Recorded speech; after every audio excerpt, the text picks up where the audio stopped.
Hello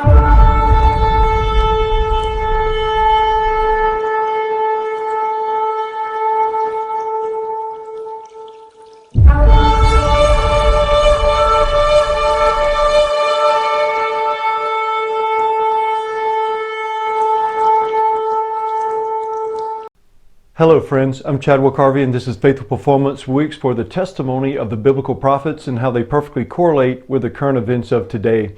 Thank you for joining us. Friends, in this episode we're going to continue our book series on my book, God's Fishermen, Satan's Hunters, the unspoken biblical prophecy that is terrorizing the world. This is episode number 7, and we'll be going through Satan's end-of-the-age hunters and the Aliyah, or the return of the Jewish people to the Promised Land, that began in Europe in 2014 and 2015 with the blood moon tetrad. So we're going to go through that very thoroughly. But before we commence, I'd like to go in summary, if you're just joining us, of the previous 6 episodes that will lead us into this episode. We first discovered God's everlasting covenants, which is the Abrahamic, the Davidic, and the New Covenant. Basically, the Abrahamic covenant promised 2 great promises, the seed and also the Promised Land. Okay, and then the Davidic covenant promised a seed from David's loins, and also that seed would rule over the Promised Land. Well, it's the same seed as the seed in the Abrahamic covenant and over the Promised Land in the Abrahamic covenant. So those 2 covenants work together. They build and extend. The Davidic covenant builds and extends upon the Abrahamic covenant. We know that seed to be Jesus, Yeshua. In Matthew 1, it says he's the seed of David, seed of Abraham. Okay, reverts you back to the covenants, and it's the same seed in Genesis 3:15 that's going to crush the serpent's head at the end of the age when he returns. So we have to understand that those covenants are very important to understand. And then we got into the New Covenant. The New Covenant builds and extends upon the Abrahamic and the Davidic covenant. We know that to be Jesus as well. In Jeremiah 31, that's where the New Covenant is established. It's made with the Jewish people, just like the Abrahamic and the Davidic covenant are made with the children of Israel, the Jewish people. And again, it builds and extends upon the promises of the Abrahamic and the Davidic covenant. We're all saved by the blood of the New Covenant, Jesus, his blood at Passover, but we will not be living in the New Covenant until the children of Israel, the Jewish people as a nation, accept Yeshua as their Savior, and then they will be his people, and we know that to be at the end of the age, and then he will return. We'll be living in the New Covenant in the millennial kingdom for 1,000 years. So it's so important to understand those covenants. Yes, they are made with the Jewish people, and the Gentiles are grafted into those covenants. In Romans 11, you get a great idea of that. We're grafted into the commonwealth of Israel.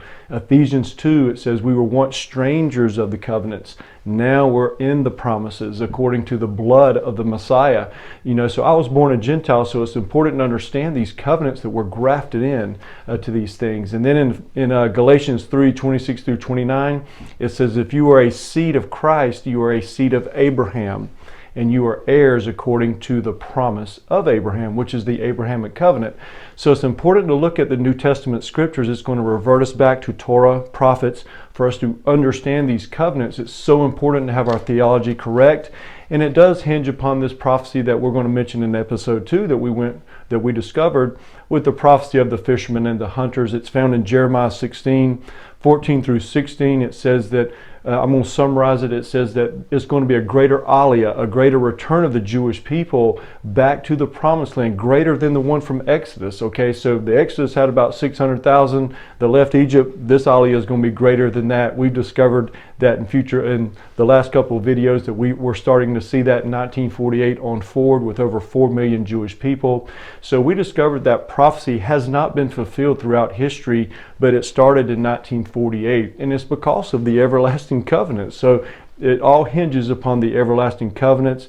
That's the whole point of Messiah returning, is God's plan of salvation for Jew and Gentile, and to restore the kingdom back to Israel, just like he mentioned in Acts 1. So it's so important to understand the covenants, the prophecy of the fishermen and the hunters, which we went through. And then in the 3rd episode, we discovered who's God's original fishermen were, which are the covenant people: Abraham, Isaac, Jacob, David, and obviously Yeshua with the new covenant. In episode number 4, we discovered Satan's original hunters who came directly against God's original fishermen, and we discovered that to be Nimrod, Ishmael, Esau, Goliath, and then the Herodian dynasty, which are descendants of Esau. So we discovered Satan's original hunters. And then in episode number 5, we discovered the mystery of Aliyah, or the return of the Jewish people. That's one of the major signs for the end of the age, is the return of the Jewish people back to the promised land. We discovered the celestial bodies in the skies, the faithful witness in the sky, according to Psalms 89, the moon. And we discovered how the blood moons were signs and markers for the migration, for the Aliyah. In 1492, 1493, the blood moon tetrad, okay, Spanish Inquisition, if you will. So we discovered that. Then 1948, we know what happened there. The state of Israel was created. Then 1949, 1950, blood moon tetrad on the Lord's feast days. Okay, this doesn't happen. It's very rare, as we discovered. And then 1967, 1968, blood moon tetrad, Passover tabernacles, 2 years in a row. Migration, or Aliyah, to Jerusalem. They recaptured Jerusalem as the city. So that's in the 6-day war. So it's important to see these things. And then we left it hanging with 2014 and 2015, the blood moon tetrad. Again, Passover tabernacles, both years. Okay, this happened 4 times in the last 500 years. So it's very rare. And every time there was a migration or an Aliyah, because of persecution. So it's important to remember that as we go forward in this video, because last week's video we discovered who the God's end of the age fishermen are.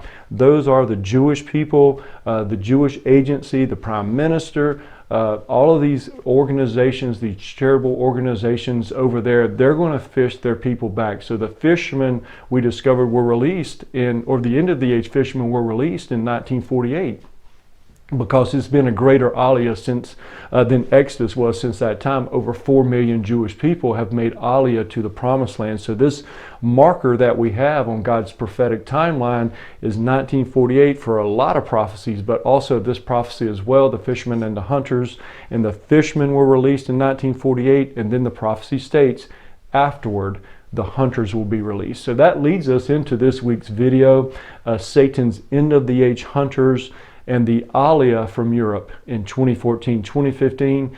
So it's important as we go forward to realize that God declares the end from the beginning and from ancient times not yet fulfilled. These things are all going to be cyclical. You know, Ecclesiastes, what has been, what will be, what has been done will be done.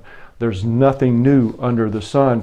So we have to understand that it's going to be the same. And again, God's end of the age fishermen, we discovered, Romans 11, 28 through 29, they are the elect. Okay, they might be, as a corporate nation right now, enemies of the gospel, as Paul states, but they are the elect because of the love and the covenants of the fathers, Abraham, Isaac, Jacob, David, and their descendants. So it's so important to understand that.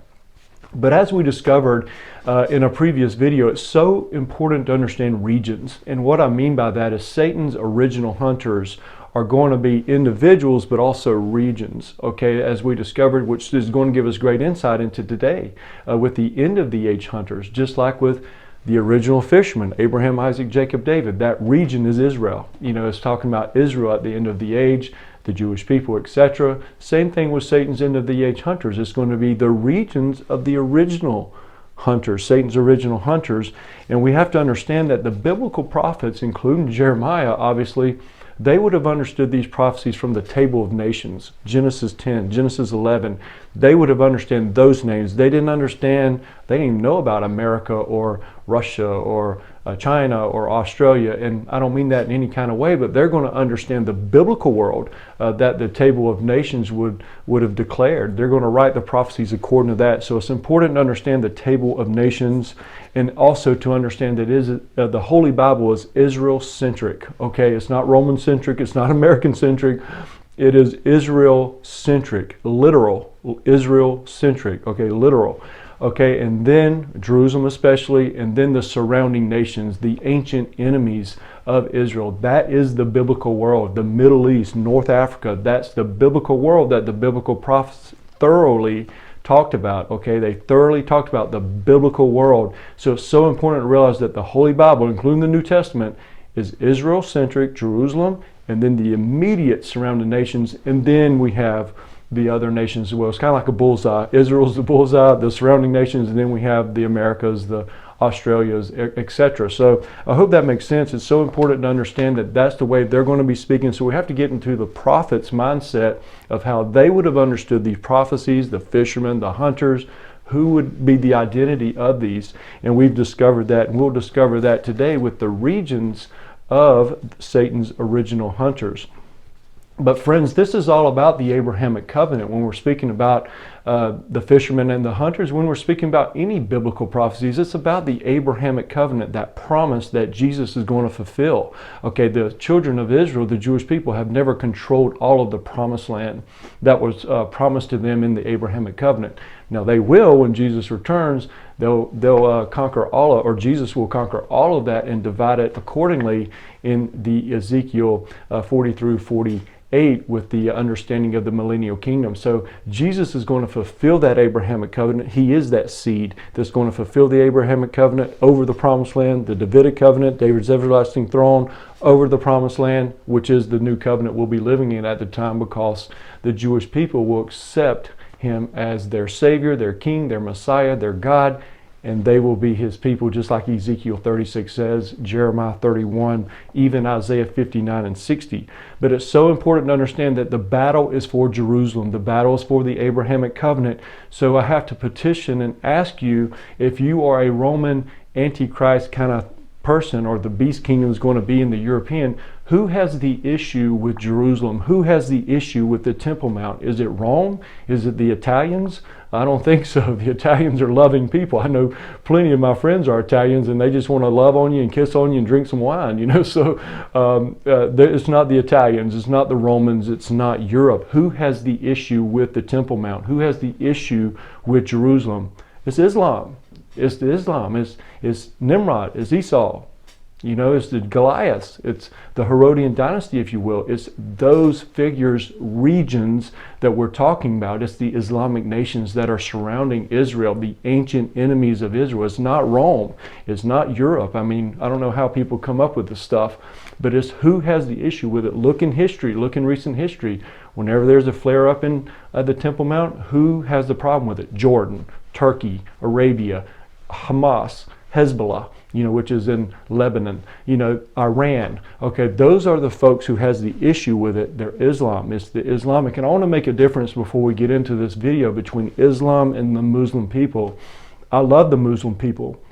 They are deceived, and we need to be praying for them. But I love the Muslim people. Most are very good people and great people, kind people. So I want to make a distinction between the people and the religion. I'm against the religion. I think the religion is the biggest false religion in the world by far. It's the harlot religion, if you will. So I want to make it clear, I love the Muslim people. When I speak about this, I'm speaking about Islam. Of course, there's radicals in Islam, the extremists, the radicals, which is really who we're talking about. But I just wanted to make that difference, that we need to keep the Muslim people in prayer. They're deceived. They need the gospel.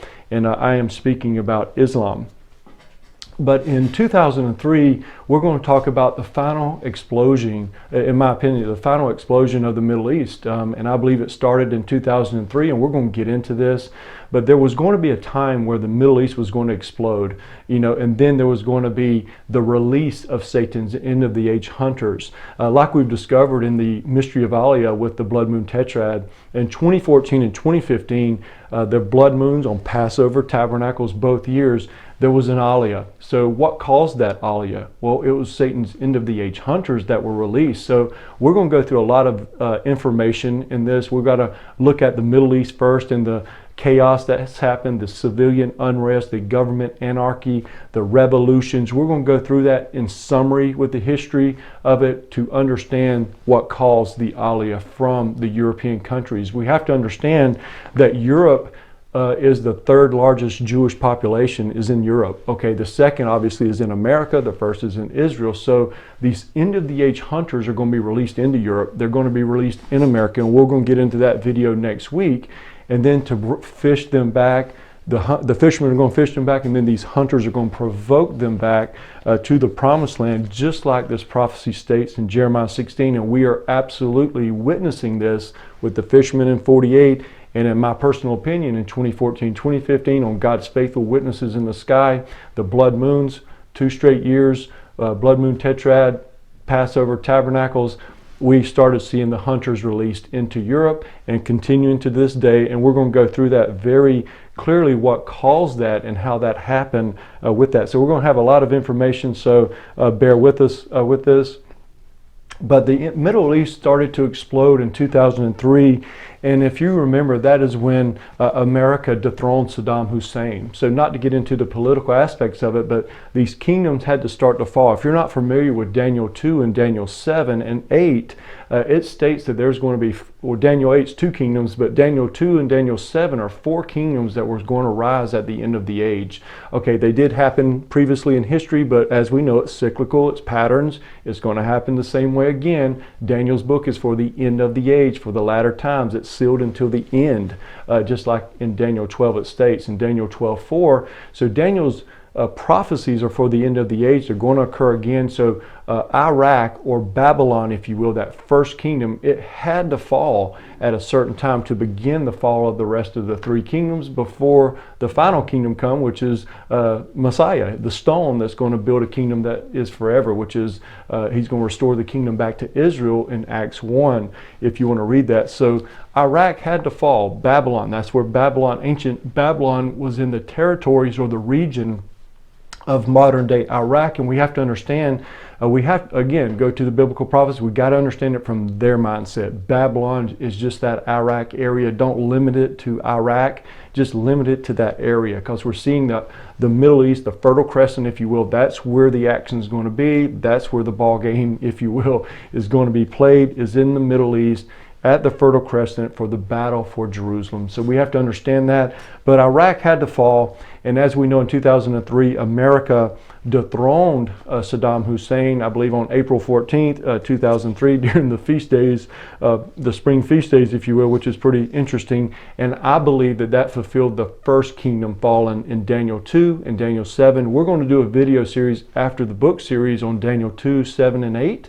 Okay, and how they work together and what we're seeing with those. But I believe Iraq fell, which was the first kingdom in Daniel 2 and Daniel 7, and it was the pivotal battleground since that time that really started the explosion of the Middle East. When you look at it, when we see all the terror groups that rose out of that, with the vacuum that left. And again, I'm not taking up for any dictator or Saddam Hussein, but there was a certain order when he was there. Once he was dethroned, okay, then Iran started to sweep in there. I mean, they were in battle for years, for decades. You know, Iran and Iraq, they were always in war. Well, that's the first and second kingdom. Babylon, then Persia. Persia's Iran. So they were in this little civil, or this war, if you will, border war would be a better term to use, with each other. And then once Saddam Hussein was dethroned, Iran kind of swooped in, and also the terror groups, ISIS, Al-Qaeda, all of these people started to sweep in, and it's just been civilian unrest. It's been government anarchy, etc., as we go down the line with it. So it's important to realize that. And you got to remember, Saddam Hussein was a Sunni and Iran is a Shia. Those are the 2 main sects of Islam, and they will clash, and they're going to clash really hard with Turkey and Iran, which we'll get into. But Saddam's removal, again, he was a dictator, but there was an order. But once he was dethroned, we have seen just chaos in Iraq and the surrounding areas. I believe that that started the final explosion, if you will, of the Middle East, is when Iraq, they've always had wars over there, these little wars and stuff like this, but this was a major occurrence in Iraq when he was dethroned, because it started from 2003, and as we go forward to the Arab Spring in 2011 on forward, it's just been chaos, government anarchy, the final explosion of the Middle East. And from 2003 to 2011, it was reported that 500,000 people died in Iraq as a result of war or terror-related causes. Again, 500,000 people have been killed. So no matter what political position you're sided with this, whether it was right or wrong to go into Iraq, it did occur. God does allow things to happen for his prophecies to be fulfilled. And it just so happened that was the beginning of the final explosion with Iraq, which is the first kingdom in Daniel 2 and 7. So once America withdrew in 2011, that was during the Arab Spring. And the Arab Spring, you saw a bunch of revolutions in the Middle East. When we're going to get into these, a bunch of dictators removed, etc. And again, I'm not taking up for dictators, but what's left is the vacuum, it's the power grab, it's the wars of trying to get the supreme dominance of the country, whatever terror group there is, or whatever leadership, whatever government that tries to be installed. But, you know, as we know, ISIS came out of Iraq, they controlled Mosul, also which is ancient Nineveh. Also in Syria, they were into Raqqa as well, the two main headquarters of ISIS.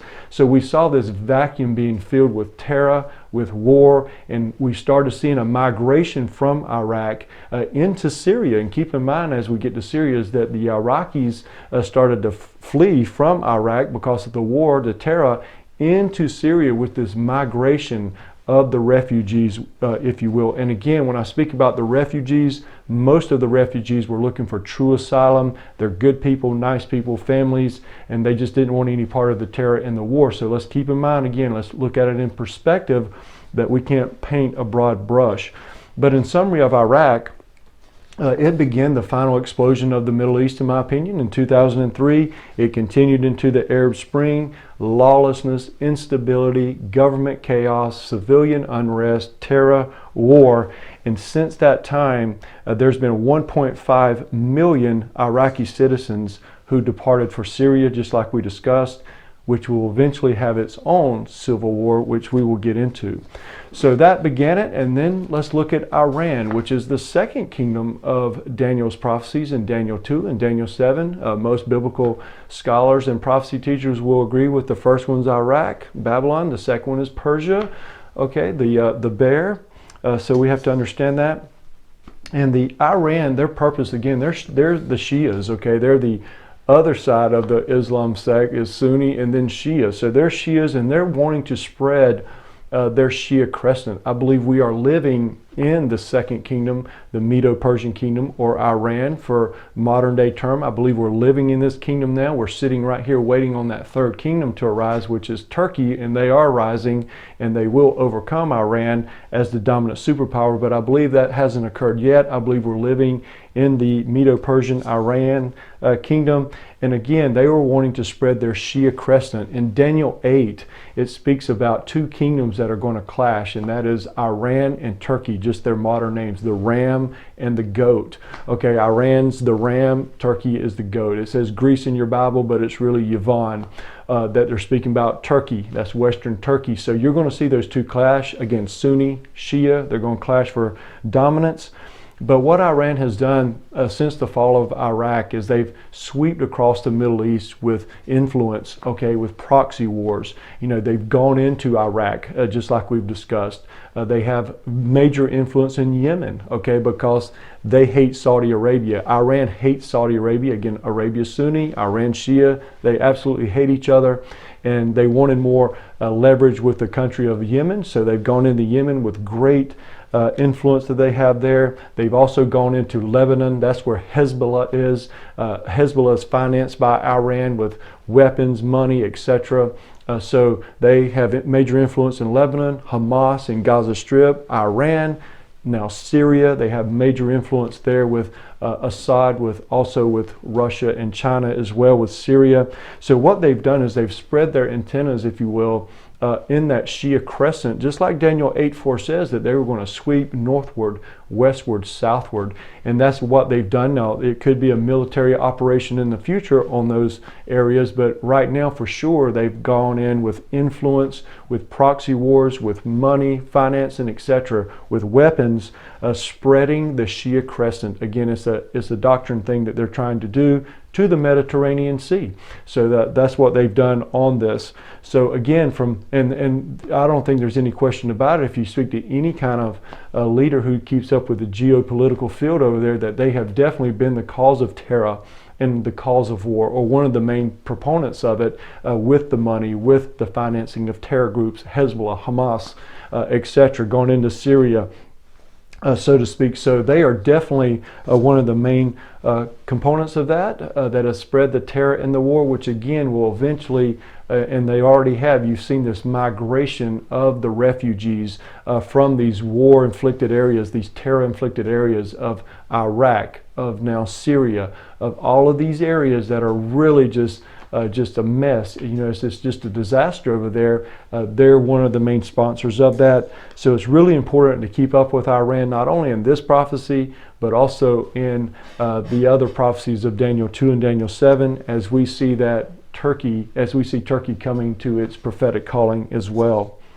So now let's speak about Libya. Libya is interesting enough. It's one of the three kings that the Antichrist conquers whenever that time comes, and whenever he arises, he will conquer three countries, three kings. That's 3 of the 10 kings, okay, of the beast kingdom. Remember, the 10 kings are in place, and then he plucks out, or he conquers 3 of them. You know, you go to Daniel 7, he conquers 3 of them, he plucks them out, if you will. And those 3 we're going to go through because we've seen a transition in those governments. We've seen government anarchy, we've seen civilian unrest, we've seen terror, we've seen war in all of these countries, and we will begin with Libya. Okay, and again, it's one of the 3 kings. You can find that in Daniel 11, 40 through 43, Egypt, Libya, and your Bible says Ethiopia, but that's really Cush, which is Libya.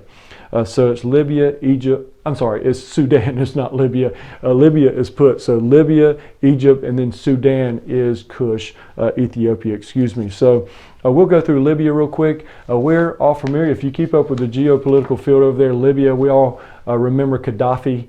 He was the leader over there for 1969 to 2011, and this is during the Arab Spring. Again, we had the fall of Iraq, 2003, and then the big vacuum from 2003 on forward to 2011, and then you saw the Arab Spring, and where you're seeing all of these governments, these dictators fall, and then the vacuum that is left. And again, I'm not taking up for any dictator, I'm not taking up for Gaddafi either, but anytime a leader's in office for 40 years and you dethrone them, there's going to be a power grab, there's going to be governments, there's going to be foreign governments, there's going to be terror, there's going to be terrorists, there's going to be rebels, there's going to be fighters. There's going to be a mess for control over the country, and more importantly over the oil over there.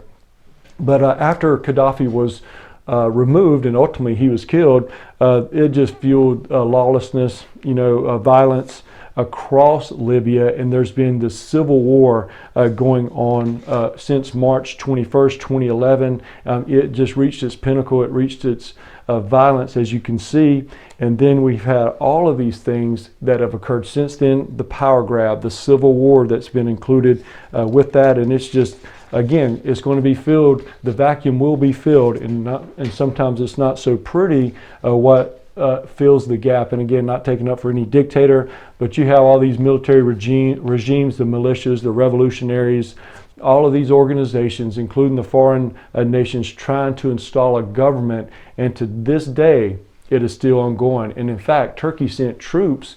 Keep in mind, when we speak about Turkey, Turkey sent troops into Libya during 2020, which says a lot, in my opinion, when you look at the biblical prophecy. So the removal of Gaddafi, another dictator removed, and then the vacuum, and then the power grab, and then the civil war, then the terror. The Libyans started to migrate, okay, from Libya. Why wouldn't you? They're seeking asylum. The true people who are loving people, they just want asylum. So Libya had this movement through the sea, okay, they're located on the sea, through the Mediterranean, and also to Syria, also to Turkey. Keep in mind that as we go forward, this migration that we're talking about that caused the Aliyah from Europe, okay? So we have to understand, we're just going over what has occurred with the migration of the Muslim people, if you will, to seek asylum. But with that, you have the radicals, you have the terrorists, and we're going to tie all of that in. So we just have to understand that Libya sits right there on the Mediterranean Sea, and you can do your research. In the book that I've wrote, it goes through all of this in great detail. If you want a free copy of it, I can give it to you digitally, okay? So I can send it to you by email, but if you want a hard copy book, of course, you can order that as well. But I go through this in very great detail in the books, and we're just hitting the summary points on these things. But again, Libya is another one. Just like Iraq, Libya is another one. dictator removed, and then there was this migration of the Muslim people because of terror, because of war, that will eventually go into Europe, and we're going to tie all of this in. The next one we'll speak about is Egypt. Egypt, again, it's one of the three kings that the Antichrist will conquer, which I find very interesting with some of the things that they've been through.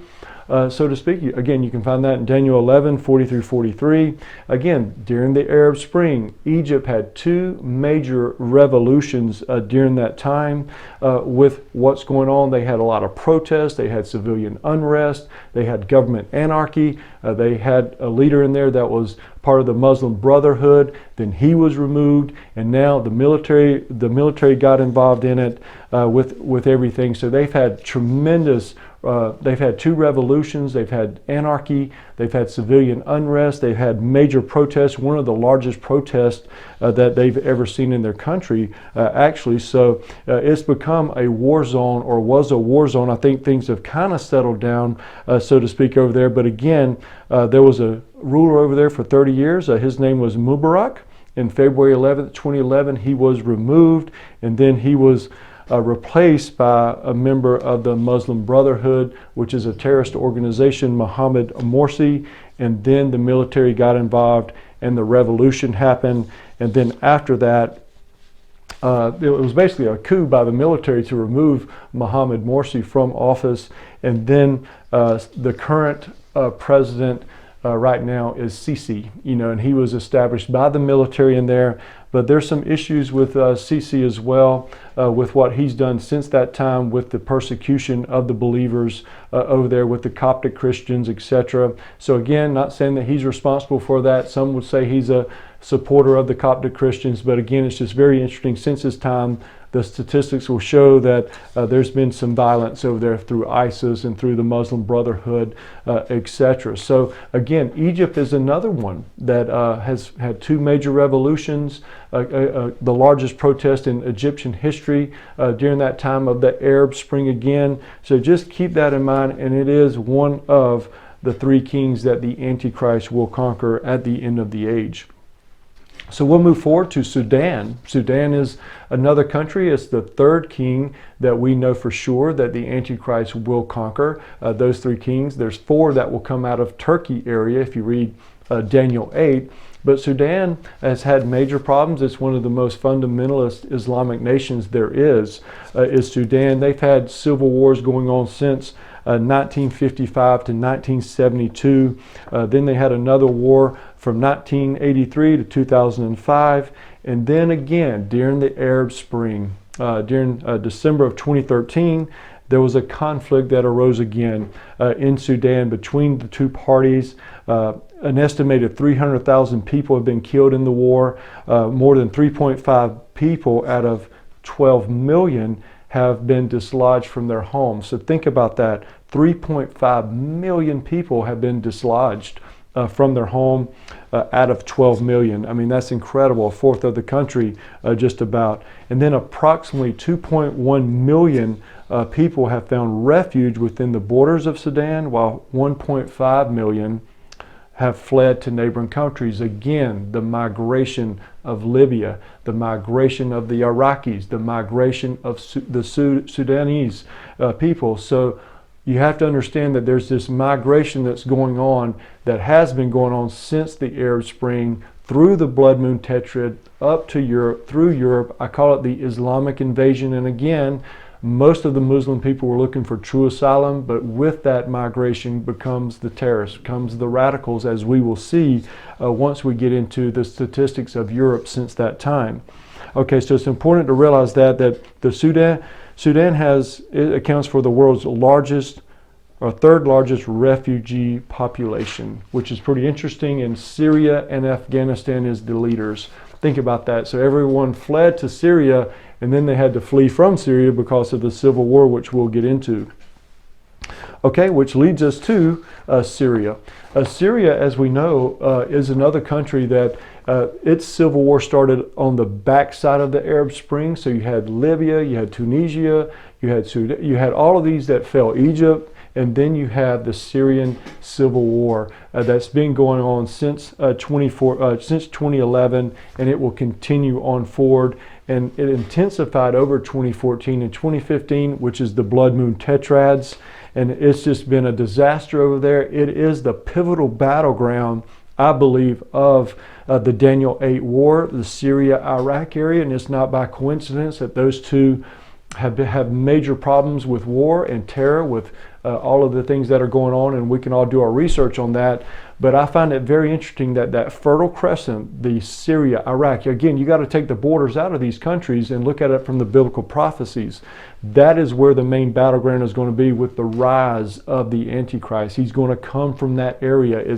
And we're going to get into that in a future video, where exactly he comes from. Well, it's Syria, it's Turkey, it's the Iraq area, it's that area of the Fertile Crescent that he's going to rise from. And it's very clear in the scriptures, and again, we'll go through that. But Syria, again, they're still in the civil war. It is the pivotal ground. Turkey has sent more troops into Syria since 2020. We know that basically Syria, the allies are Iran, Russia, and China in a way. And then the other side of the equation is Turkey, America, ISIS under Turkey's leadership, and we'll get into that, whatever's remaining of them. And then we also have Arabia that will support Turkey in that war. So we have these two sides of the pivotal battleground, which I believe is a pivotal mark of the Daniel 8 war, of the supremacy of the Middle East will come into that Syria and that Iraq area. When you look at what's going on, that's why it's no coincidence. You're seeing war, you're seeing terror, and then you're seeing the leaders who want to take over the nation, Erdogan with Turkey or Iran, they want to take over to establish quote unquote peace. So we just have to understand where that is. So again, we have all these terrorist organizations, these rebel groups. We have I call them the varsity teams, if you will, the major countries, Turkey, Iran, Arabia, the United States, etc. Russia, they're involved in the Syrian conflict, but you also have the freedom fighters, the Syrian Free Army, etc., that are going to have their say in it as well. And it's just a disaster over there, and it's a continuing civil war. But it holds the record for the largest sum of money ever requested for humanitarian emergency, which reached $6.5 billion as of December 2013. I mean, that was in 2013. So we can imagine, again, these wars, these terrors in Syria and Iraq and Libya and Sudan and the Middle East, the final explosion, the revolutions in Egypt, migration. They're seeking true asylum, but then comes the radicals, and you're going to see them coming through the Mediterranean by boat, or they're going to go through a country that we're about to speak about. So we have to understand that this is why the Aliyah occurred. We're going to get into that. The release of the end of the age hunters into Europe that has caused this Aliyah. The accumulated death toll since in Syria is an estimated of 600,000 people. I mean, think about that. 600,000 people have been killed in this Syrian civil war only.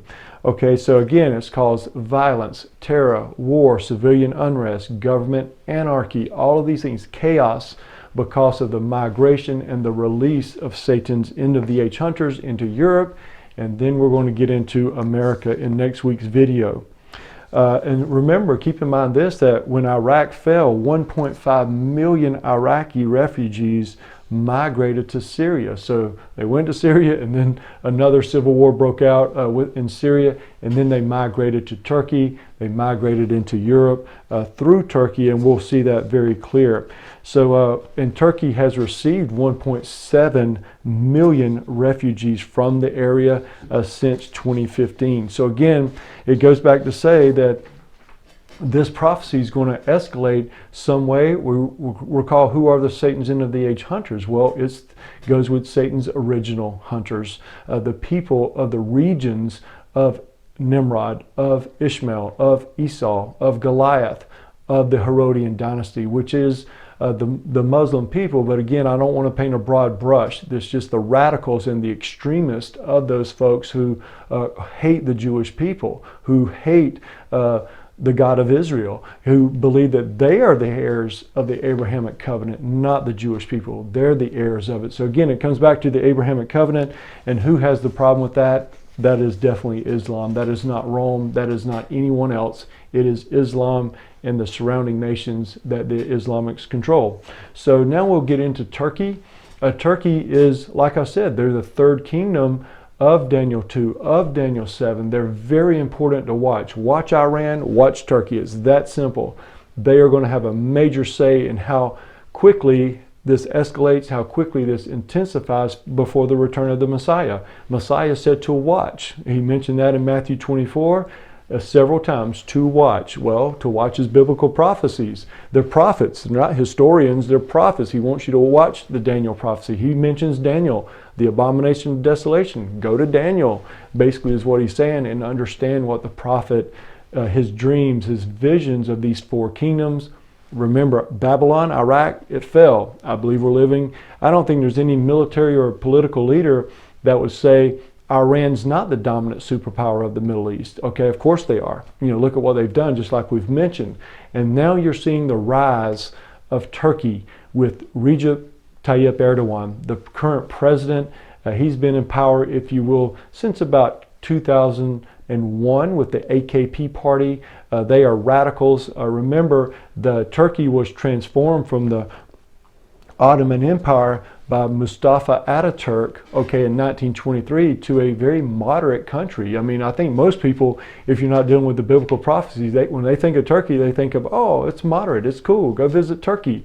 Well, that has started to change over the last 2 decades with this Recep Tayyip Erdogan. It's come back into a tyrannical a dictator. He wants to be the sultan, okay, of the revived Ottoman Empire, which I believe God will give him that opportunity to do. In my personal opinion, when you look at Turkey and when you look at some of the things that they have done since he's been in office, especially since the blood moon tetrad, especially since 2016, especially since 2020. You look at, we were all focused on the coronavirus, which is very important to do that, and also the election in America, which again was very important, but at the same time, he has spread his antennas as well, just like Iran has since 2020. He's gone into Libya with troops. He's gone into Iraq, okay, with pushing the Kurds, in my opinion, over to Persia.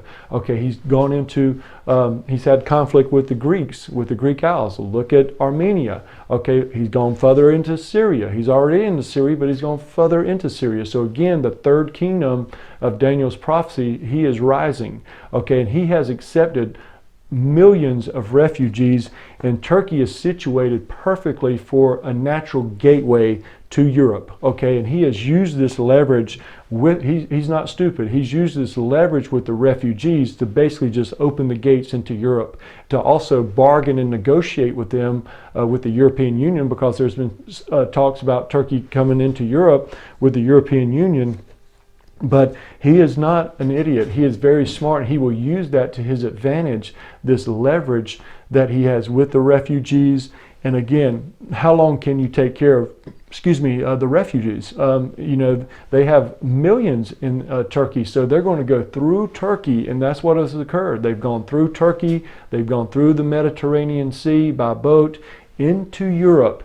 And we're going to see the results of that.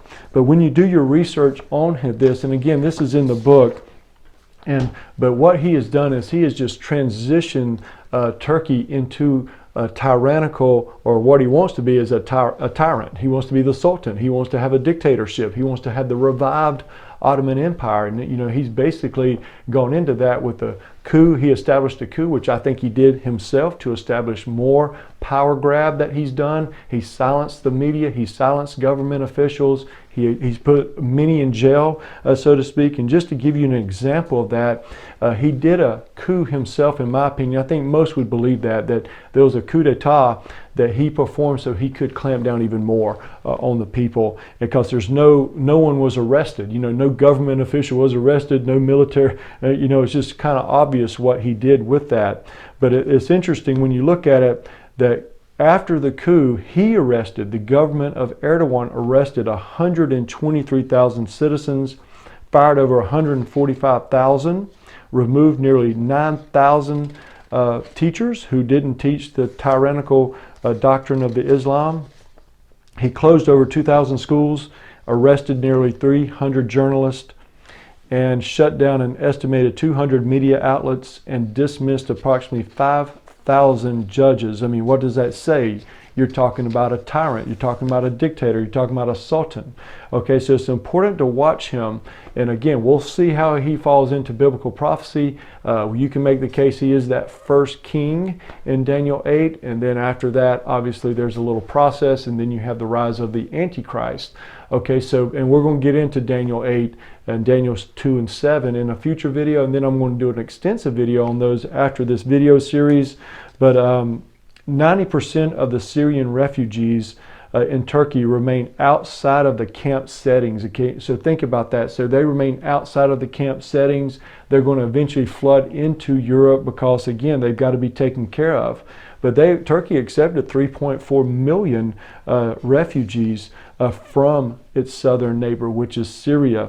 Okay, again, going into what we're speaking about. Okay, so they inhabit the largest refugee population in the world. Turkey does. So he's going to use that to his advantage. I believe it's a natural gateway. It connects to Europe. Turkey does, obviously.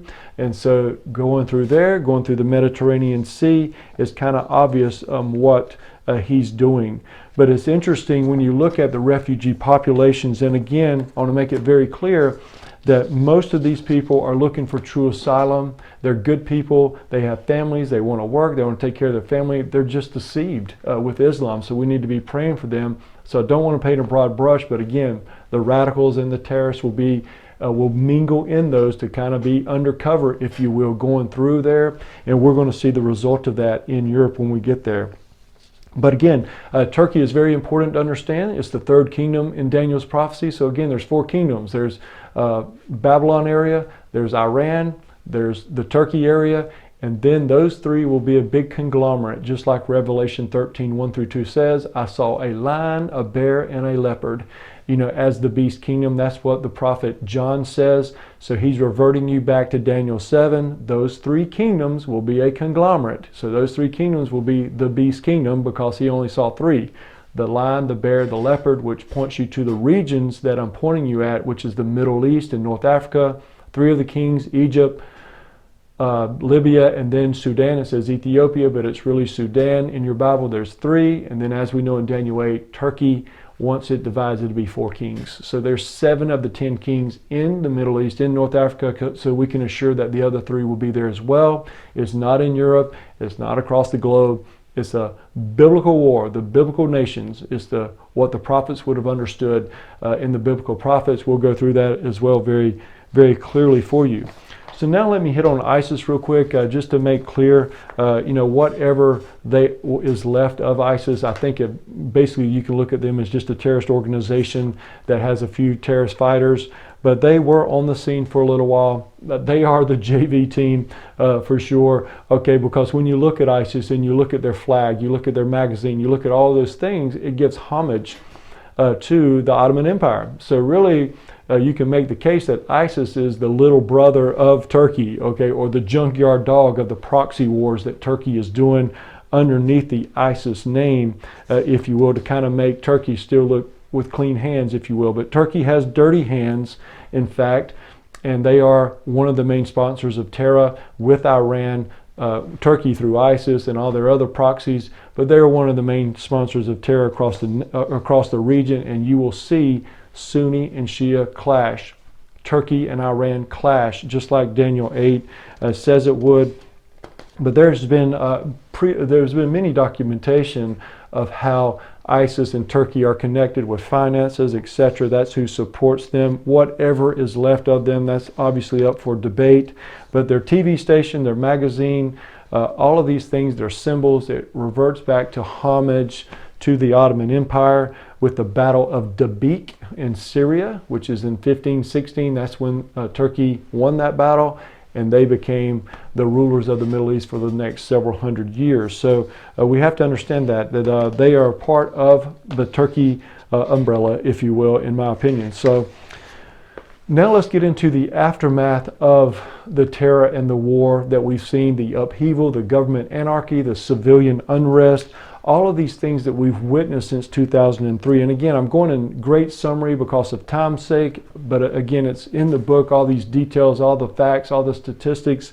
that you can prove, but I think anyone who keeps up with the Middle East and North Africa will attest to that. It's been that's the final explosion of the Middle East, in my opinion. It will never be the same what's going on since 2003, Iraq, Arab Spring, Libya, Egypt, Sudan, Syria, all of these areas, okay, in Lebanon, what they're doing in, Hezbollah, what they're doing in Lebanon, Hamas in the Gaza Strip, the migration through these war-inflicted, terror-inflicted countries going into the areas which will eventually, they've gone into Europe through the sea, Mediterranean Sea, and then also through Turkey. I go through that very thoroughly in the book. So I hope I'm giving you an idea of what's occurred, because when you do your research, I think it will confirm this.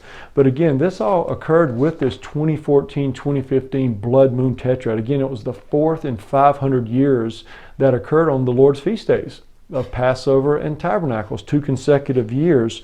So it's very important, and as we've discovered, that means a migration. That means an Aliyah to the promised land. The blood moon is the faithful witness in the sky in Psalms 89. And as the rabbinic thought is, the moon is for Israel, the sun is for the nations, because the nations are larger than Israel, just as the sun is larger than the moon. So we have to understand these blood moon tetras. The pattern has continued. 1492, Spanish Inquisition, persecution. 1493, 1493, blood moon tetrad, Passover, Tabernacles, 2 years.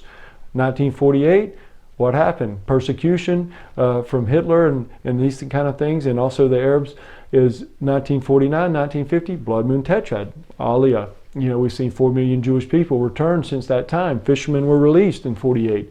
Then we have 1967, 1968, persecution, 6-day war. Okay, they should not have won that war, but God Almighty is faithful to his promises. They had to be in the land. They had to control Jerusalem for the end of the age. And as we saw, it's for persecution. We saw blood moons. Again, Passover, Tabernacles, both years on 67, 68. And then 2014, 2015, blood moon tetrad, Passover, Tabernacles, 2 consecutive years. And you've seen this Aliyah from the third largest population of the Jewish people, which is in Europe. It's not by coincidence. And then next week we're going to get into America, the Aliyah that will come from America. And I believe you're starting to see that Aliyah occur. So it's important to realize this, that since 2014, there's been 2.5 million Middle Eastern and North African refugees that's flooded into Europe. Think about that, 2.5 million refugees. I mean, that changes demographics, that changes cultures, that changes everything. I was fortunate to go to school in Austria, Innsbruck, Austria, when I was younger, when I was in college. And Europe is such a beautiful place, but it's not the same sense, because whenever you have that many refugees flooding into Europe, it's going to change the culture, which we will see. It's going to change the attitude, and it's going to provoke that old ghost that has been in Europe for a long time. And I'm talking about the anti-Semitic attitude that Europe has had, especially Germany, France area. The old ghost is rising with the fuel of the Islamics, okay, the radicals, with the extremists, okay. So it's important to realize where Europe is right now. Europe is not in a good place with Islam at all. The governments are bowing down to Islam, as I think everybody can do their research, but Europe is changing, and it's changed for good. And I've got a couple of statistics that we're going to go through with everything, with a couple of countries, that just proves the migration. It proves the Aliyah, and it also proves God's end of the age fisherman when we see what Netanyahu has declared, the current Prime Minister of Israel, and others have declared, the fishermen to fish their people back because of the terror that is going on in Europe, as we've seen again from 2014 to 2015. And in fact, Germany's Central Council of Jews stated this: these are the worst times since the Nazi era, talking about 2014, 2015 and on forward. It's an outbreak of hatred against Jews so intense that it's very clear indeed. In 2014, Philip Carmel, the European Policy Director for the European Jewish Congress, declared the Middle East is being imported into Europe. I mean, think about that. Exactly 2.5 million, and probably even more since that count has been declared. Also, Israel's UN envoy, Danny Danon, proclaimed to the United Nations that hatred of Jews and Israel are at the highest level of our lifetimes. And over 1/3 of the European Jews are afraid to wear a yarmulke, the covering, or the Star of David in public. Think about that. Europe, you can't even do it. I mean, that's amazing. 1/3 of the European Jews are afraid of that, have fear of that. He also declared, today we hear things about Jews and the Jewish people that we thought belonged to the pages of history. Anti-Semitism is returning to everyday life without shame. This is the quotes that have been made. A report by researchers at Tel Aviv University showed a 40% increase in anti-Semitic attacks across the world in 2014, blood moons, with European countries headlining the list. The prophecy is going to continue to be fulfilled, my friends. The nations are going to be shaken. There's going to be terror. There's going to be war. The provoke of the Jewish people. They're going to still be fished back, but the hunters will be released to provoke them back as well. Just like these statistics prove, we know the nations are going to be rattled. They're going to be judged, and I can make that case for sure. Zechariah 1 proves that as well, that I think goes along with this. And the country with the most transgressions was France. And you're going to see what happened to France here when we go through it. It inhabits the 3rd largest Jewish population in the world. Okay, so Europe has the 3rd largest population, but especially France. France has the 3rd largest Jewish population in the world, and you're going to see the terror that has happened there. And it's not by coincidence. It's the hunters. It's the end of the age hunters that have come. So, but there were also sharp rises in anti-Semitic violence in the United Kingdom, London, Germany, Austria, Italy, and Sweden. So again, it's not by coincidence when you're seeing the flood, the Islamic flood, and I want to make it clear, the Islamic flood and the radicals, the extremists going in, causing terror, upheaval, chaos, instability, civilian unrest, and coming against the Jewish people, if you will, with synagogues, grocery stores, etc., because to provoke them back to the promised land, which we've seen that. Okay, so we'll go through some statistics real quick with some of the countries. In France, as we've mentioned before, the 3rd largest Jewish population in the world. On July 20th, 2014, in France, a riot broke out at a pro-Palestinian protest only a few blocks away from a Jewish synagogue. A Jewish pharmacy was destroyed by the Muslims who were protesting, the Israel's campaign in the Gaza Strip at that moment in 2014. On January 7th, 2015, a shooting massacre occurred at the offices of the magazine Charlie Hebdo in Paris, which published a cartoon depicting Islam's prophet Muhammad naked and crouching. The Muslim gunman shouted, "We have avenged the prophet Muhammad," and also screamed, Allahu Akbar, which Allah is great, that's what it means, as 12 people were being shot and killed. The shooting spree continued into Paris suburb of Montreuil when one of the connected gunmen killed a policewoman. The 3-day wave of terror in Paris concluded at the Jewish supermarket, where 4 Jewish people were killed by Muslim extremists. On November 13th, 2015, one of the largest attacks in recent European history occurred in the city of Love, which is Paris. 3 groups of Muslims, one with a Syrian passport, inflicted carnage upon Paris, killing 129 people and wounding another 352, of which 99 of these were critical. On July 14th, 2016, in Nice, France, a Tunisian Muslim plowed a 19-ton refrigerated truck into a massive crowd of people along a span of 1.4 miles, killing 86 people and injuring 434. On February 3rd, 2017, Paris again was the recipient of another terrorist attack on its soil, but this time at the Louvre Museum.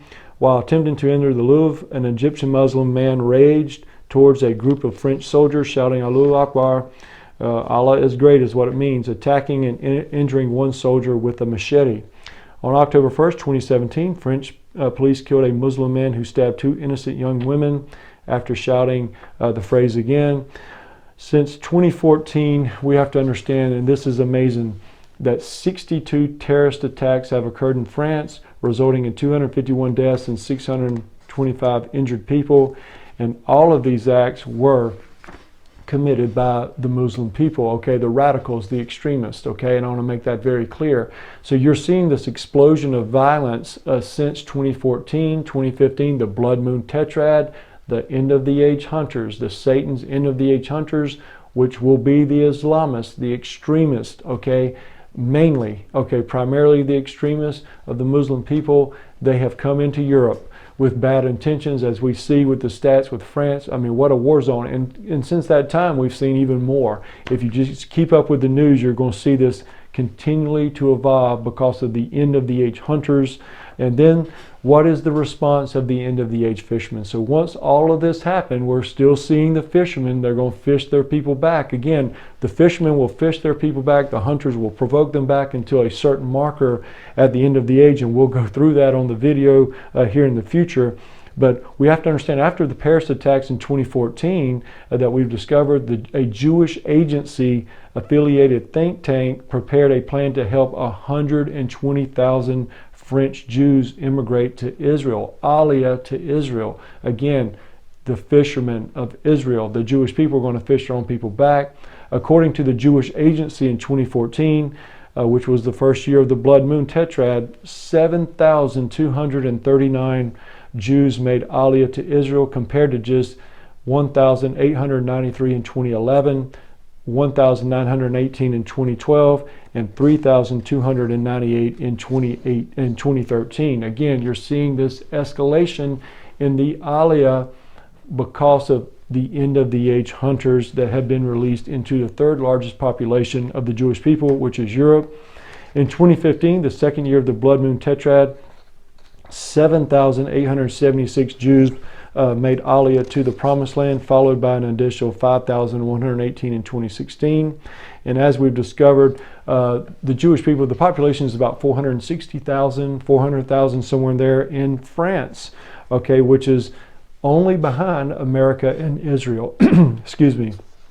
So as we can see, the end of the age fishermen, they're going to fish their people back. We're going to get into more quotes with Benjamin Netanyahu.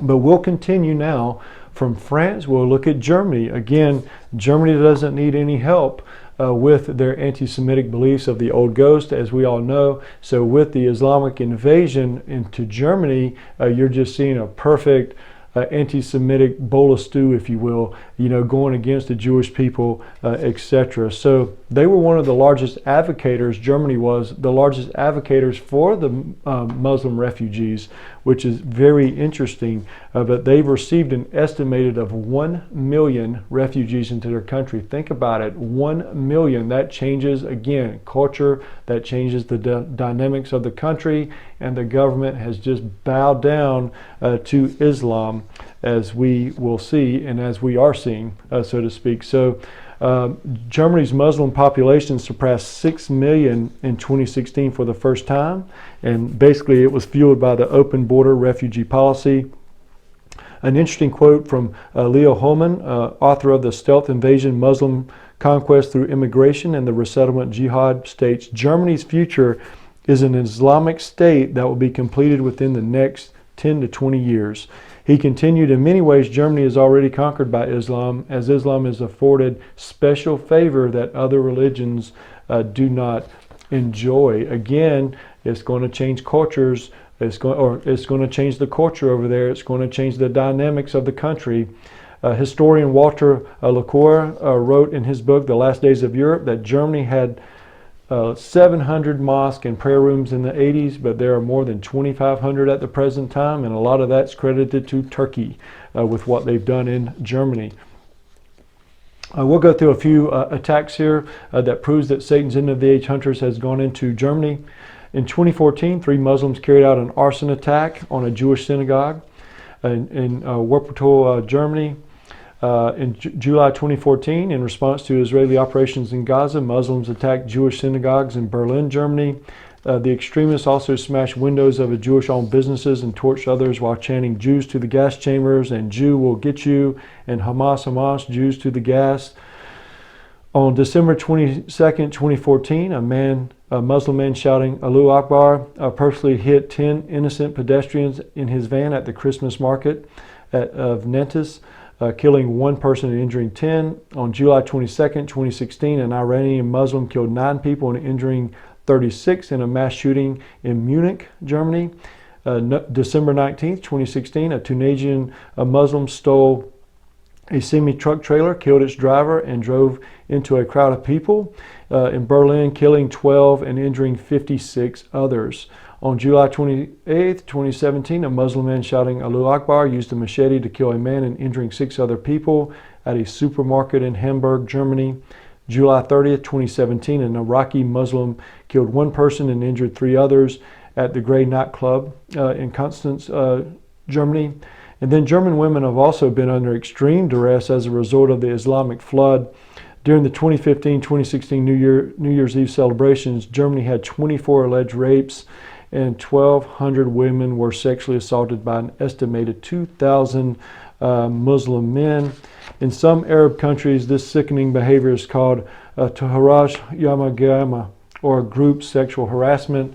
Obviously, is just a disgrace. But the anti-Semitic overtone in Germany has reached even Angela Merkel's political party, as Werner Mrotz had to resign from his position after declaring Jews are crap, and I removed that expletive that he said. Okay, and then there are Muslim no-goes that have been established in Germany as well, all back to 1991. So again, as we can see with these statistics, that once the end-of-the-age hunters were released into Europe, into France, into Germany, you're seeing this terror, you're seeing this, really this evolving of the culture, into an Islamic country, if you will, because of the bowing down to Islam. And you're going to see that continue as it keeps manifesting into Europe to provoke the Jewish people to the promised land. Okay, so in Belgium, we'll go through a few more real quick. In Belgium, it's another country that has kind of witnessed these anti-Semitic violence and terror attacks as the result of the Islamic flood. On May 24th, 2014, which is Blood Moon Tetrad, in the beautiful city of Brussels, a Muslim man who fought as a jihadist in Syria shot 4 Jewish people at a Jewish museum. On July 16, 2014, at a Palestinian rally, Muslims chanted "Death to Jews" and "Gas the Jews," which sustains the anti-Semitic chant that has recently echoed through Europe. On March 22, 2016, 3 coordinated suicide bombings by Muslim terrorists occurred in Belgium. 1 was at the metro station in Brussels. The other 2 were at the Brussels airport, which killed 32 people and injured 340, 62 critical, as the wave of terror relentlessly spreads across the continent. Again, we're seeing, you show me a country in Europe and I'll show you an Islamic invasion, and I'll show you terror, and I'll show you the culture that is evolving into an Islamic country. That is for sure. That's what all the statistics say. That's what all the researchers say. That's all everybody is talking about, the Islamic invasion of Europe, and that occurred mainly from 2014, 2015 and on forward through the Mediterranean Sea, through Turkey. Remember, over 3 million refugees in Turkey, and he's going to open the gateway, Erdogan will, for those to go into Europe to attain quote-unquote asylum. Okay, so now let's get into Austria. That's another country. Since the Blood Moon Tetrad of 2014-2015 and the Islamic invasion, anti-Semitic incidents have drastically increased throughout the historical rich country. According to the Austrian Forum Against Anti-Semitism, which was presented by the Jewish communities of Austria, anti-Semitic incidents have increased 82%, with 255 incidents occurring in 2014, 465 in 2015, and 477 in 2016. Okay, and then the quote by Amber Weinberg. Okay, it says, "What we see is that racism and anti-Semitism have become more socially acceptable in Austria, and continued. Since it has become more socially accepted, people increasingly are posting anti-Semitic messages in their own name and sending letters with return addresses on them." Okay, in 2017, a study published by the University of Teacher Education in Vienna revealed that almost 50% of young Austrian Muslims hold anti-Semitic views. A sociologist, Kenan Günger, declared that there's imported anti-Semitism among Muslims in Austria, with an established narrative towards Jews. Of course there are. You know, when these people, they grew up in Libya, they grew up in Syria, they grew up in Iraq, they grew up in Sudan, they grew up in all these areas of the flood of the Islamic invasion. They hold very anti-Semitic views towards the Jewish people. That's how they were raised, okay, by the Muslim people. Is they hold, most of them, is they hold very anti-Semitic views towards the Jewish people because of the covenants, because of the war that we're talking about, the battle for Jerusalem, the Abrahamic covenant. They believe that it's their promise, not the Jewish people's promise. So the war is between the family feud, if you will, between Ishmael, Isaac, Esau, and Jacob. It's a family feud that we're dealing with here. The Italians, the Romans, and the Europeans, they do not care about this at all, in my personal opinion. They do not care about the Temple Mount. They don't have any dog in the fight, if you will. They just don't. Who does is the Islamists, is Islam, who basically feels like Ishmael is the rightful heir to that, or Esau is the rightful heir of that as well. So it's just so important to realize we're dealing with a family affair here at the battle for Jerusalem. Now let's go to Spain. Spain's another country that has seen, we have two more. We have Spain and the United Kingdom, and we'll close after that. But Spain is another country that has seen an escalation of terror as well as we go through that. On August 17th, 2017, this is after the blood moon tetrad, again, that marker that's going to continue the escalation of the prophecy. On August 17th, 2017, a Muslim man drove a van into pedestrians in Barcelona, Spain, killing 13 people and injuring at least 130, one of whom died 10 days later. A few hours after the Barcelona attack, 5 Muslim men drove a vehicle into pedestrians, and killing 1 people and injuring 6 others. The terrorist attacks were the deadliest in Spain since the 2004 Madrid train bombings and the deadliest in Barcelona since the 1987 bombing. These Islamic terror events inclined Barcelona's chief rabbi to say this: "Do not think that we are here for good. Buy property in Israel." Again, he's provoking the Jewish people as a fisherman, even in Spain. He continued to declare, "This place is lost. Do not repeat the mistake of the Algerian Jews or Venezuelan Jews. Better get out of here early than late. Europe is lost. Go to Israel," which is Aliyah. Okay, so he makes a very valid point. You know, he is a rabbi who's living in Spain, but again, fisherman. You know, he's trying to tell his people to go home, make Aliyah to the Jewish people where they are safe, where they are going to be taken care of through the Jewish Agency, through all of these programs, the charitable organizations, the Aliyah Return Center, my friend over there as well. So he is a fisherman, and they are going to take care of their own people because of Islam invasion that has basically flooded the European countries. And the last one we'll go through is the United Kingdom. And this has been really one of the countries that's been affected by the most, just like Germany and France as well. But when we look at the United Kingdom, in 2016, the Campaign Against Anti-Semitism published a report stating anti-Semitic crime in the United Kingdom had reached a record level in 2015, which is the blood moons. It reported there were 26% increase in anti-Semitic crime and a 51% increase in violent anti-Semitic attacks, surpassing the previous record in 2014. Again, blood moons. Okay, the Community Security Trust also published a report that indicated a significant increase in anti-Semitic incidents during 2014, more than twice as many the previous year. In the first half of 2017, it was reported 776 anti-Semitic incidents occurred, a 30% increase from 589 in the first 6 months of 2016, the highest total ever recorded. Leading chief executive of the Community Trust Security Trust, David Ballou, to proclaim, "It is sadly clear that the overall situation has deteriorated." He continued, "Anti-Semitism is having an increasing impact on the lives of British Jews and the hatred and anger that lies behind its spreading." Since the extreme rise of anti-Semitism in the United Kingdom, according to a new survey by the Campaign Against Anti-Semitism, it is documented that 1 in 3 British Jews have considered leaving the country, Aliyah, over safety concerns. Additionally, 4 out of 10 of them hide their faith due to fear of getting attacked for being Jewish. On August 4th, we'll go into some of the attacks now before we close. On August 4th, 2016, a Somali Muslim killed a woman and injured 5 in a knife attack near a British museum. On March 22nd, 2017, basically near the Palace of Westminster in London, a Muslim man drove a car into pedestrians along the side of the Westminster Bridge, killing 5 people, injuring 50.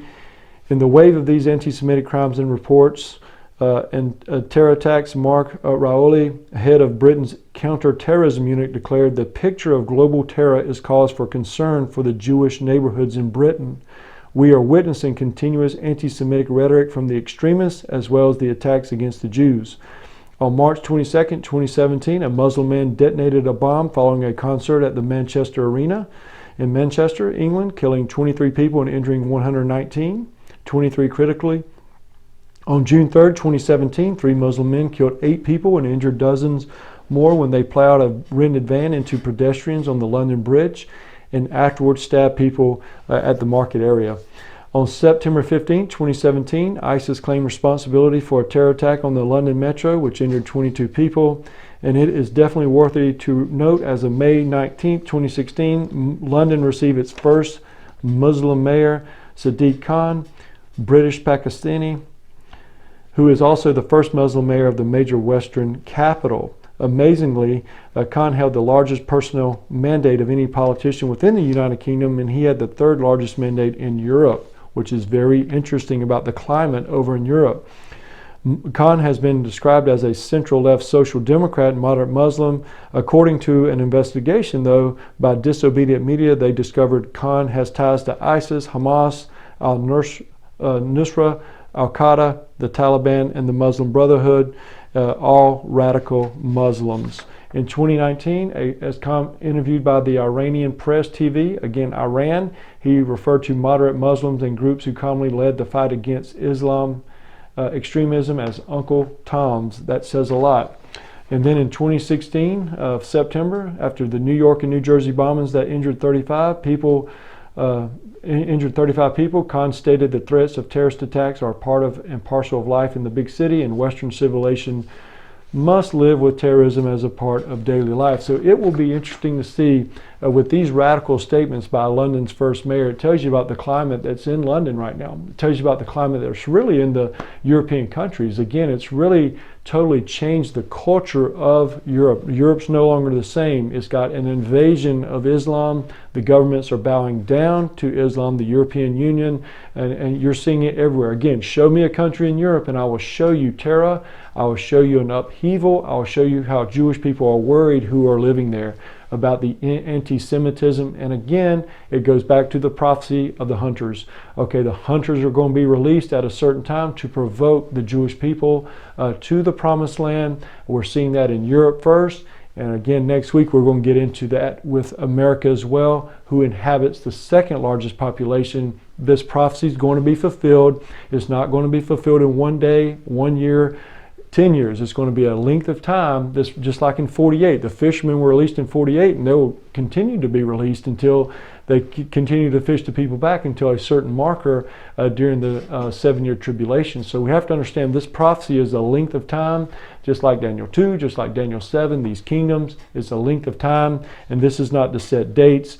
But we have to understand Europe has changed. The end of the age hunters, Satan's end of the age hunters, has been released into Europe. You're seeing it in Denmark. You're seeing it in Sweden, Finland, Italy, Ukraine, Poland, the Netherlands. Again, show me a country over there, and I will show you an Islamic invasion and a shift in the culture and the bowing down to Islam. So now let's get into the end of the age fishermen, how they've seen this in Europe. They've seen the anti-Semitism. They've seen the terror. They've seen all of these things against their people. And now, to confirm what we discussed in last week's video, who is going to fish them back? Who is going to take the podium, if you will, and call the people back home? Okay, so since that time, the blood moon tetrad, Benjamin Netanyahu, who is the current prime minister of Israel right now, he has prophetically called or fished his people back home. Okay, so in February 15th, 2015, which was the 2nd year of the blood moon tetrad, remember, Netanyahu announced the Israeli government would discuss a $46 million plan to encourage Aliyah from Belgium, from France, from Ukraine, from Europe. Okay, $46 million plan for Aliyah. Again, fishermen, end of the age fishermen. Okay, and he also declared the following, which is pretty phenomenal when you read his stats or read these remarks. We are preparing for a wave of mass Aliyah. This is Netanyahu who's declaring this during the blood moon tetrad. We are preparing for a wave of mass Aliyah from Europe. We are calling for a wave of mass Aliyah from Europe. I want to tell all the Jews of Europe and Jews wherever they may be, Israel is the home of every Jew. Israel awaits you with open arms. Again, end of the age fishermen, the leaders, the organizations, Jewish agency, prime ministers. And then also, this is what Netanyahu has discussed. Jews have been murdered again on European soil, and Israel is your home. Another quote, Israel is the only place where Jews can truly feel safe. Another quote, extremist Islamic terrorism has struck Europe again, this time in Denmark. Jews have been murdered again on European soil only because they were Jews, and this wave of terrorist attacks, hunters, end of the age hunters, including murderous anti-Semitic attacks, is expected to continue. And that is certainly the truth. Here's another quote by Netanyahu. To the Jews of Europe and to the Jews of the world, I say that Israel is waiting for you in open arms. And also the defense minister, Moshe Yohalan, also supported the idea of Jews making Aliyah. He said this, the Jewish community, not just in France, also in Belgium and other places, Sweden is under attack, a combined Islamist anti-Semitic attack. We knew that if radical Islam raised its head in Europe, the Jews would be the first to be harmed. The safest place for the Jews is the national home of the Jews. It's so important to realize what we're seeing here, my friends. You're seeing leaders understanding that the end of the age hunters have been released. And they might not understand it from that perspective, but they understand that there's a disgrace going on in Europe. There's terror, there's anti-Semitism, anti-Semitic attacks. You got all of these things against the Jewish people to provoke them back. Jeremiah's prophecy is going to be fulfilled. And then you have the fishermen confirming that, the end of the age fishermen, the defense minister, Netanyahu, the Jewish agency. You also have the World Zionist Organization. And I'll read a quote with those guys as well. Europe is waking up to a new era, a new reality, to which we in Israel and around the Jewish world have been pointing out for the last 10 years. Think about this. They've seen this coming for before 2014 and 2015. It was just the markers of 2014 and 2015. We are witnessing a rise of anti-Semitic attacks and expressions. So again, you have all of those leaders, confirming what we're saying here, that the end of the age hunters, they might not say that in that way according to the prophecy, but they're seeing the Islamist extremists, they're seeing the terror attacks, they're seeing anti-Semitism at its finest, they're seeing the terror that's going on in Europe to provoke the Jewish people back home. Okay, so during 2014, the Aliyah of the Jewish people from Europe to the Promised Land increased 84%. With the arrival of 9,156 immigrants. That's compared to approximately 4,973 in 2013, higher than any year since 1970. I mean, think about that. We're seeing this prophecy of the Jewish people. Okay, in 2015, it surpassed 2014, second year of the blood moons, with 10,118 Jewish people. And the countries that were leading this was France and Italy, were the two countries that had the most Jewish people making Aliyah to the Promised Land. So, friends, I hope this has been helpful for you. We were just trying to prove the point of this prophecy. I know it was a lot of statistics, and bullet points, PowerPoints, but thank you for staying with us to prove the point. We're seeing this prophecy since 2014, 2015. We're seeing an escalation of the hunters being released. I believe that marker was 2014, 2015. Again, the prophecy states the fishermen first, 1948. Afterwards, the hunters will be released. And I believe that was on 2014, 2015, the marker of the end of the age hunters being released first into Europe because of the chaos, because of the instability, because of the government anarchy, because of the terrorists, because of all of the upheaval in the Middle East, the migration, the Islamic flood into Europe. You're seeing this Aliyah come out of it. Okay, remember, it was because of persecution on the first three blood moon tetrads of the 500 years. Persecution led to migration. Persecution led to Aliyah. And that's what we're seeing now. God's the same. You're going to see the cycles happen again. We're seeing persecution. We're seeing anti-Semitism at its finest over there. The old ghost is rising, and the fuel that's going to fuel that is the Islamists, the radicals, the extremists, and you certainly have seen that with the statistics. And since the book was written, or it came out in 2018, it's only escalated further. You can really do your research on that and see what's going on in Europe. It's really unbelievable. It's really sad that a beautiful country is really bowing down to Islam, and the culture has changed. It is going to be just like we've proven with stats, just like we've proven with people who keep up with the research over in Europe. Europe is changing, and it will eventually fall to Islam if they are not careful with protecting the culture over in Europe. So we hope they do protect the culture in Europe. It's a beautiful place. But you're seeing the escalation. You're seeing the third largest population of the Jewish people, France. What happened? Look at the terror over there since 2014 and 2015, okay? And then you look at the rest of the countries as well. So you're going to see the Aliyah continue because of the hunters. The fishermen will continue to fish their people back because of the hunters in Europe. And that will lead us into next week's video of the Aliyah from America. We're going to discuss more understanding of this and how this has been evolving in America as well. For decades, we've seen this starting to really rise its head, and we're starting to see it come out of the ground, in my opinion, and we'll go through that. But it's important to realize all of this is because of the everlasting covenants. It's because of the promises that God made to Abraham, Isaac, Jacob, David, through Yeshua, and to their descendants. That's what it's all about. The prophecy is built upon that. The fishermen released first, and then the hunters after that. We're certainly seeing both of those.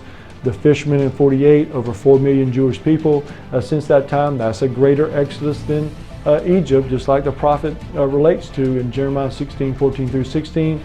And now afterwards, now in 2014, 2015, we're seeing the hunters released into Europe, causing the end of the age fishermen to call their people back, come home to Aliyah, make Aliyah to the promised land.